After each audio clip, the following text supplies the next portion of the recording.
Hello and welcome back to ISL's preview show brought to you by KhelNow.com. Today we'll be previewing the team from God's own country, Kerala Blasters FC. In studio today we have with us Nikhil Sharma. Hi Nikhil. Hi Gibran. Let's very quickly take a look at the squad for Kerala Blasters. So Nikhil, Kerala Blasters, they had a huge crowd support last season, attendance of 61,000. What do you have to say? It's an experience in itself, going to that ground and having 61,000 fans chanting for the football club. Great experience. I think this season itself, again, the fans will come back. Hopefully the team should do well in the initial stages to keep that fan interest on. It's going to be fantastic. So Nikhil, Peter Taylor, newly appointed head coach for Kerala Blasters. What can you tell us about him? No, good manager to bring in. He's been at the highest level with David James now gone, who did reasonably well for them, took them to the finals as well, something that they should have won actually, but as things stand, they were the runners-up. Peter Taylor comes in, brings along a wealth of experience with him, which should do Kerala good. Let's talk about their goalkeepers. Sandeep Nandi, who has been retained by Kerala this season. He's there with Shilton Paul in the goal, who has a lot of experience. Who do you think will be preference in the goal for Kerala? Sandeep Nandi had a very good last couple of games for Kerala Blasters in the semi-finals and a couple of games before that as well. Again, got injured. David James came in for the final. And Shilton Paul has been the captain for Mohun Bagan last couple of seasons, although he didn't play too much in the last season, but he was still the club captain. Very capable goalkeepers, both of them. But by the looks of it, English Stephen Bywater looks like the number one for Kerala Blasters. He played for Millwall, played 35 odd games last season. Automatic number one for Kerala Blasters. Maybe Nandi and Shilton Paul can get a look in as the season goes ahead. Moving on to defenders, Nikhil.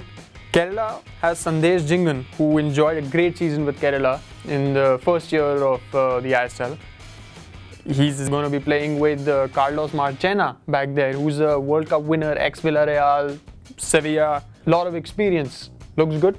Yeah, looks very good. Last season, I think their defense took them to the finals, something that, again, as I said, they should have won. But ultimately, they conceded very few goals. They didn't score as many. But if you score one and, don't concede any, then you will go far into the tournament.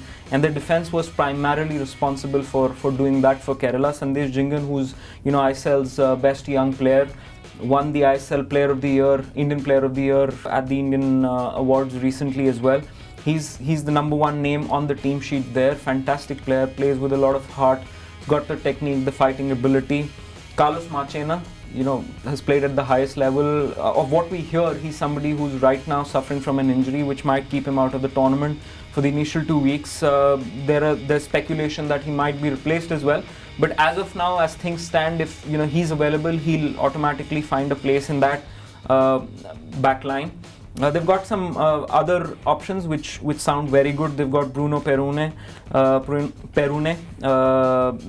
Peter Ramaj, Soumik Day, Irvin Spitzner and Gurvinder Singh. Any of those guys could actually fit into the heart of the defense. And then of course Marcus Williams, English Marcus Williams comes in as well.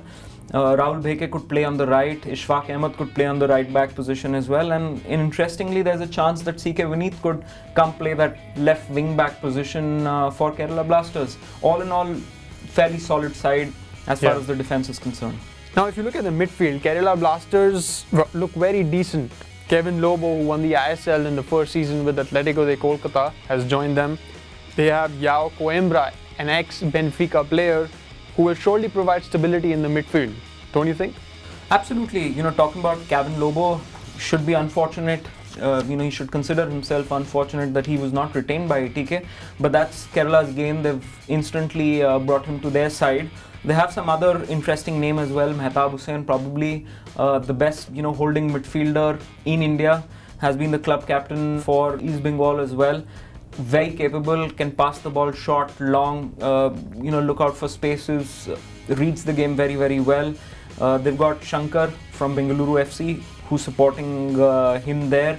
They've got Joao Coimbra there, again, somebody Portuguese who's very capable. And the guy that I feel will get a nod ahead of everybody else is Pulga, who played for them last season. And then of course they have the Spanish Joshu, who could also get a look into the squad. Looks like a decent squad as far as the midfield is concerned. Remains to be seen exactly as to how they will shape up in the midfield. Nikhil, if you take a look at their front line, they have Sanchez Watt, fairly young player, only 24 years of age, previously played for Arsenal. They have Chris Dagnall, an ex-Barnsley player, will surely provide experience up front. What do you think? Look, what happens is a lot of teams in the ISL, go for big names, big players from big leagues, etc. The La Liga, the Championship, the Premier League. What Kerala seem to have done is probably go a step down and get younger players. So in comes Sanchez Watt. He's been a part of the Arsenal academy. Played for Colchester United last season. Got a few goals for them as well. And of course Chris Dagnall played for Leyton Orient, 42 odd games, 13 goals, 9 assists. Those are fantastic stats. When you look at, getting younger players into the mix of things, it just, they can really carry through and through the season, play a lot more games, take a lot of beating. Sometimes that works to your advantage, and I think that's a good strategy from Kerala Blasters. They've got Antonio German, another English player as well. Then of course they have Manandeep Singh and Mohammad Rafi. Manandeep is coming off an injury. I think he'll be very, very motivated to prove himself. And Mohammad Rafi played for Mumbai FC in the I-League, did reasonably well for the side. So all in all, a youngish, compact attacking unit can surprise people.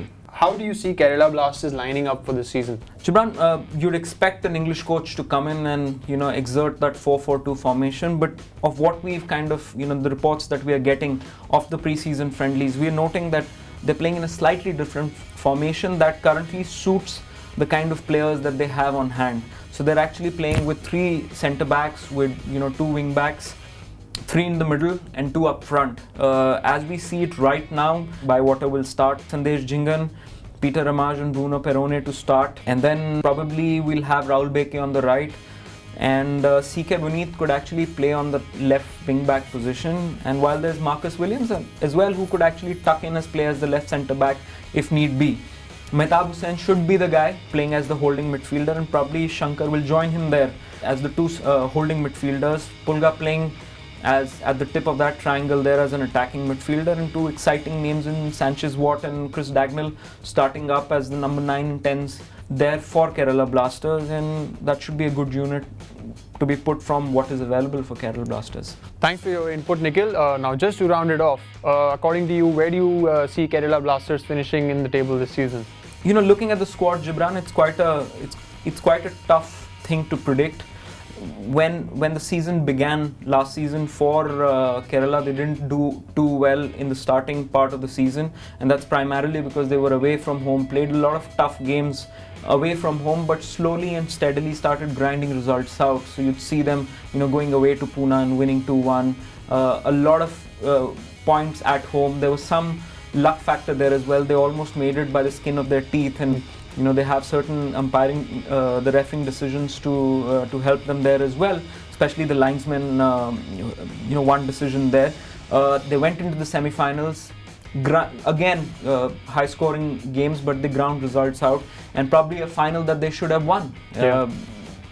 So it's tough to predict. They're a young side. They know how to get onto the ground and grind results out. They're very, very hard-working side. That's one thing that you can expect. They've trained in Trivandrum, used to the conditions. So they're not coming in and acclimatizing to the weather there. It's one thing to have names on the paper, and different when it comes to the field. When you're facing people, names really don't matter there. It depends on what you can do on the day and how much of a heart you have to go in and win ball by ball, tackle by tackle. And it's not really looking at the 90 minutes, but playing each minute as it comes. Yeah. So all in all, I think Kerala as a team should be gunning for the top 4. It's going to be a hard run for them, but knowing them having a 12th man in terms of a fan, if they could get a lot of points at home, at least a top 4 is quite possible for Kerala Blasters this season. Thank you for tuning in to ISL preview show brought to you by khelnow.com. See you again at the same place. Take care.